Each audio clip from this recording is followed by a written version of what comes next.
अवकाश के बाद में आज स्कूल खुल रहा है।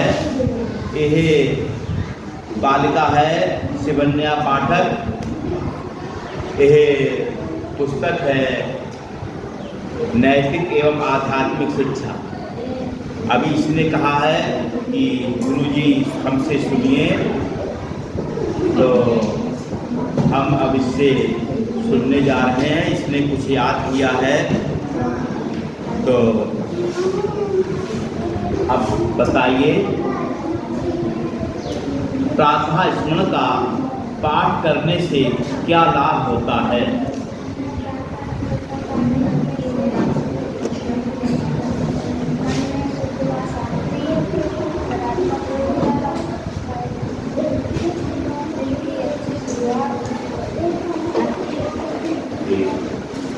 हम प्रातः हाथों के दर्शन क्यों करते हैं?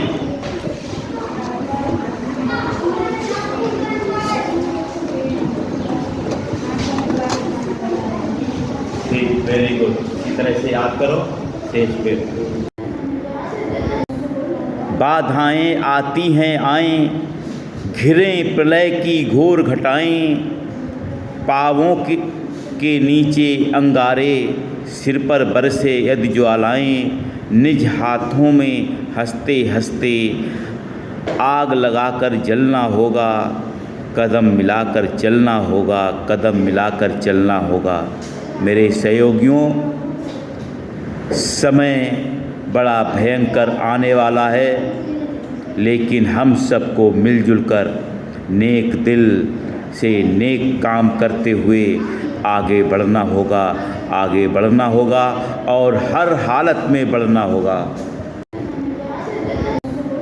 बाधाएं आती हैं आएं, घिरें प्रलय की घोर घटाएं, पावों के नीचे अंगारे, सिर पर बरसे यदि ज्वालाएं, निज हाथों में हंसते हंसते आग लगाकर जलना होगा, कदम मिलाकर चलना होगा, कदम मिलाकर चलना होगा। मेरे सहयोगियों, समय बड़ा भयंकर आने वाला है, लेकिन हम सबको मिलजुल कर नेक दिल से नेक काम करते हुए आगे बढ़ना होगा, आगे बढ़ना होगा और हर हालत में बढ़ना होगा। कह रहे थे नो नॉलेज विदाउट कॉलेज। और कॉलेज में हम क्यों आते हैं, स्कूल में क्यों आते हैं? आचार्यों के संदेशों को सुनने के लिए, गुरुजनों के संदेशों को सुनने के लिए, और अध्यापकों, शिक्षकों, गुरुजनों के द्वारा जो हमें बताया जाता है उसको हम अपने दिल में उतारें। सुबह शाम रात में सोते वक्त हम मन ही मन विचार करें कि हमने स्कूल में क्या सीखा, हमने किताबों से क्या सीखा। और ज़िंदगी में माता पिता और गुरु के अलावा कोई ऐसा नहीं होता है जो हमारी तरक्की से खुश हो। माता पिता गुरु के अलावा ज़रूरी नहीं कोई हमारी तरक्की से खुश हो। हमारे भाई बहन हैं, हो सकता वो भी आपकी तरक्की से ईर्ष्या करें। तो ऐसे में हमें ध्यान देना चाहिए माता पिता गुरु के संदेशों पर। वो कैसे हैं इस पर ध्यान नहीं देना चाहिए। माता पिता गुरु हमको जो संदेश दे रहे हैं उस पर हमें विचार करना चाहिए। और किताबों से हमें क्या प्रेरणा मिलती है, ठीक है, हमें महापुरुषों से क्या प्रेरणा मिलती है। जैसे कि महान व्यक्तित्व है, किताबें हैं, उसमें पढ़कर हम चिंतन मनन करें और उसको अपने दिल में उतारें। और दिल में कैसे उतरता है? जब हम उस पर सोचते हैं। शाम के टाइम सोते वक्त हम विचार करें कि हम आज स्कूल गए थे, हमको इन गुरुजी ने हम यह पढ़ाया, उन गुरुजी ने यह पढ़ाया। तो हम उस पर विचार करेंगे तो फिर वो हमारे मन में उतरेगा, हमारे दिल में उतरेगा और हमारा IQ स्वतः ही मजबूत हो जाएगा। और हमें यह नहीं मानना चाहिए कि हम कमज़ोर हैं। हर व्यक्ति शक्तिशाली होता है, हर व्यक्ति के अंदर शक्ति होती है, एनर्जी होती है, लेकिन उसको अच्छे काम में लगाने की ज़रूरत होती है। और इसके लिए हमें माता पिता गुरु से प्रेरणा लेना चाहिए, किताबों से हमें प्रेरणा लेना चाहिए। और ऐसा नहीं, हमने देखा कि अनेक विद्यार्थी हैं, 80% से ज़्यादा विद्यार्थी हैं, वो किताबें खरीद तो लेते हैं लेकिन वो किताबें पढ़ते ही नहीं, उस पर चिंतन मनन करते ही नहीं।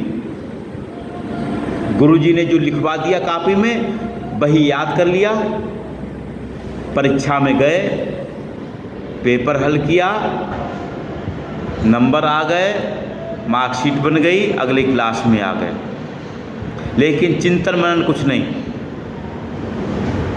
और ये चीज़ गलत है। गौतम बुद्ध ने भी कहा है कि किताबें रट लेने से कुछ नहीं होता है। जो किताबें जो संदेश देती हैं, माता पिता जो संदेश देते हैं, गुरुजन लोग जो संदेश देते हैं, उसको दिल में उतारने से ही हमारे अंदर का दीपक जलता है। वो जल तो हमेशा रहा है दीपक, वो दीपक जलना बंद हो जाएगा तो फिर इस देह है जो वो लाश हो जाएगी। दीपक वो हमेशा जलता रहता है हमारे अंदर का, लेकिन उसको अवसर देने की ज़रूरत होती है। अवसर हम किसको देते हैं? गाड़ी, बंगला, रुपया, पैसा, न जाने दुनियादारी, ये ऐसा कर रहे हैं, वो वैसा कर रहे हैं, पड़ोसी हमारा ऐसा कर रहे हैं, पड़ोसी ये खा रहे हैं, वो वैसा कर रहे हैं। तो इन चीज़ों पे ध्यान ना देकर हमें माता पिता गुरु के संदेशों पर ध्यान देना चाहिए। घर में क्या क्या व्यवस्था होनी है उस पर ध्यान देना चाहिए, घर के कामों को निपटाना चाहिए, स्वास्थ्य पे ध्यान देना चाहिए, अपनी दिनचर्या सुबह शाम क्या हो, दिनचर्या क्या हो, हमारी आदतें कैसी हों, इस सब बातों पर ध्यान देना चाहिए। देखो कि अब वही टीचर होते हैं, वही स्कूल होता है, प्रतिवर्ष 150 बच्चे या 200 बच्चे इंटर करके बाहर चले जाते हैं, निकल जाते हैं, लेकिन सबका स्तर अलग अलग होता है, सब की पहुंच अलग अलग होती है, सबकी सामर्थ्य अलग अलग होती है। ऐसा क्यों होता है? यह निर्भर है हमारी तैयारी पर, हमारे मन की कंडीशन पर। हमारा मन किस काम में लगा है, हम समय किस में दे रहे हैं। 24 घंटा सबके लिए होते हैं। जो टॉपर होकर आगे बढ़ते हैं, अच्छी पोस्ट पर पहुंचते हैं, उनके लिए भी 24 घंटे ही होते हैं। लेकिन 90% लोग ऐसे होते हैं जो स्कूल के लिए ड्रेस बनवा लेते हैं, किताबें खरीद लेते हैं, हर महीने फीस भी जमा करते हैं, स्कूल भी जाते हैं, लेकिन उनकी रुचि कहाँ है, इस पर हमें ध्यान देने की ज़रूरत है। रुचि काफ़ी महत्वपूर्ण है, हमारी सोच काफ़ी महत्वपूर्ण होती है। एक टीचर वही है, लेकिन उस टीचर के पढ़ाए कुछ बच्चे कहते हैं कि गुरुजी हमारे लिए काफ़ी महत्वपूर्ण है,